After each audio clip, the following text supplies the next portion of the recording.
Hello, I'm David Breeden. I'm the senior minister at First Unitarian Society of Minneapolis, and this is Coffee and Wisdom, when we look a little bit about religions and philosophies, where they came from, where they are, where they might be going.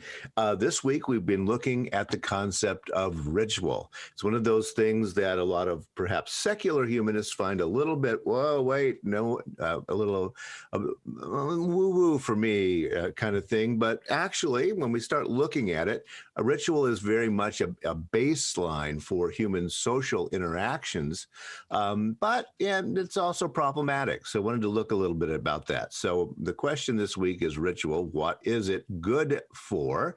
There's an illustration of a bunch of Buddhist priests there meditating with their candles. So yeah, it's one thing if you do, though, if you look it up, hey, I'm going to do a web search on ritual. Well, one thing you're going to find out very quickly is, yes, there's a lot of things about Satanism on there, like that one. And you're also going to find then a lot of things about the tribal world and anthropology. But guess what? That's a very, very small bit of what ritual is really about. As I defined it yesterday, ritual is repetition in bounded space. So that can be individual or it can be social and community in nature. Obviously, in religions, basically we're talking about some kind of social interaction between people. So repetition in bounded space. I mentioned yesterday that we have all kinds of rituals in human society. We have rites of passage. That's things like weddings, funerals, celebrations of birth, etc. Calendar rites, like such as solstice, celebrating that. Rites of exchange, in which we try to magically sacrifice or give in order to get back from the universe.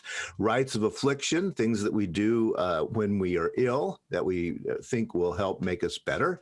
Rites of feasting and festivals. Wow, Thanksgiving is a secular one. There are all kinds of feasts and festivals in human societies, and political rituals in which we mark the changes in governments over time. So those are part of the ritual complex, but is ritual what makes us human is a good question. Or is it myth? Or is one dependent upon the other? And which came first? These are all questions that anthropologists have long been asking. Let's today look at a concrete example, one of the rites of feasting and festivals. And here's the question for you. Did the ritual of Passover, the Jewish tradition, did the ritual of Passover develop out of an event? All right. Well, if you know Passover, you're going to say, yeah, of course it did. The 10 plagues of Egypt. And so you've got your frogs, you got your lice, you got your flies, and the death of the firstborn. And that one was avoided, according to the story, by putting sheep's blood on the doorposts, etc. And so, yeah, that's what Passover is all about. Or was the event invented to explain the ritual of the feast? Wait a minute, how's that going to work? Well, you know the story, perhaps. This is where the term in English, Passover, comes from, the King James Version of the Bible. For the Lord will pass through to smite the Egyptians. And when he seeth the blood upon the lintel, doorpost, and on the two side posts, the Lord will pass over the door and will not suffer the destroyer to come in unto your houses to smite you. So that's why the Passover is the Passover. Well, what's all this about? Well, got to take a little step back for a moment and go to the first social anthropologist, and that is Bronislaw Malinowski from 1884 to 1942. He invented the idea of participatory observation. That is, that anthropologists actually went to look at the people that they were describing. What a concept, right? Well, we have that concept because people started doing it in the late 19th century, and he was one of the firsts. There you see him messing around a little bit with a native instrument. Well, Malinowski said this: myth gives rituals a hoary past and thereby sanctions them. All right, so you get the idea. He's saying that myth is the story that's going to explain the ritual, but the ritual came first. Marcia Eliade agreed and went a little bit further in saying that the ritual acting out of the myth acts as a time machine, carrying one back to the time of the myth and thereby bringing one closer to God.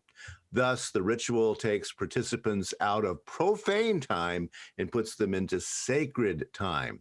So both of these theorists are saying the ritual comes first, and then comes the myth to explain that ritual. And Marcia Eliade, with his great distinction that's still used much today, the difference between profane time and sacred time, that the ritual is going to take you back into the sacred time of the myth, is the idea. But the ritual comes first. Well, let's look at what is actually true, shall we? The earliest mentions of the Hebrews by the Egyptians is in the Minneapolis stela of circa 1208 before the Common Era. Now, guess what? That's way too late for the story that occurs in the book of Exodus. In that particular mention, it says this: the Canaan has been plundered into every sort of woe. Ashkelon has been overcome. Gezer has been captured. Yenoam is made non-existent. That's because you haven't heard of it, right? Non-existent. Israel is laid waste, and his seed is not. Huru has become a widow because of Egypt, bragging about all of the conquering in this particular area, and that is the first historical non-Hebrew mention of the term Israel. So way too late for this Passover story to have occurred. Well, why do we know that? Well, because the Egyptians were like that. You see the stela here. They had a written language. They were very, very organized people. They kept very good historical records. Yeah, they exaggerated somewhat, but the historical records are there in stone, and we can look at them. So the fact is, the Passover story did not happen as it is told. Whoa, wait a minute. So the ritual did come first, and the myth came after, and it's a big myth that has nothing to do with what actually happened. Actually, the tradition, an apotropic magic, which means getting rid of the evil eye or some other curse. So it was probably a practice that people did when they thought they had gotten the evil eye from someone or someone had cursed them. And then this ritual that had been done for probably centuries at that point within the Hebrew community then becomes something that happens in a particular time period, and we start calling it Passover. So that's probably how that happened, but good question here, which makes the better movie of those two stories. And yeah, I think the Moses one will make an epic movie. So let's choose that one for our myth about where Passover comes from. And that's the way anthropologists argue this sort of thing happens. In actual point of fact, though, probably, it isn't an either or. Sometimes a myth comes first and a ritual develops out of it, and vice versa. Because we can look at Christmas and see that. The texts were pre-existent to the time that Christianity begins to move to the northern parts of the world. So it really didn't have much to do with solstice early on. But the story was there, and then solstice practices in the Northlands were happening, and then the two slowly begin to come together so that the myth fits into the ritual, and suddenly we have a new ritual, which is a Christianized version of pagan practices that were occurring in the North. So it's not an either or, it's a both and. Myth sometimes comes first, and ritual sometimes comes first, but there isn't any rule about that. So that's a little look about where ritual probably comes from and how those ideas develop. We'll look some more tomorrow at how human beings develop rituals. Speaking of rituals, Wednesday night at 7, you can have a ritual, Bibles and beer. This week, getting judgy.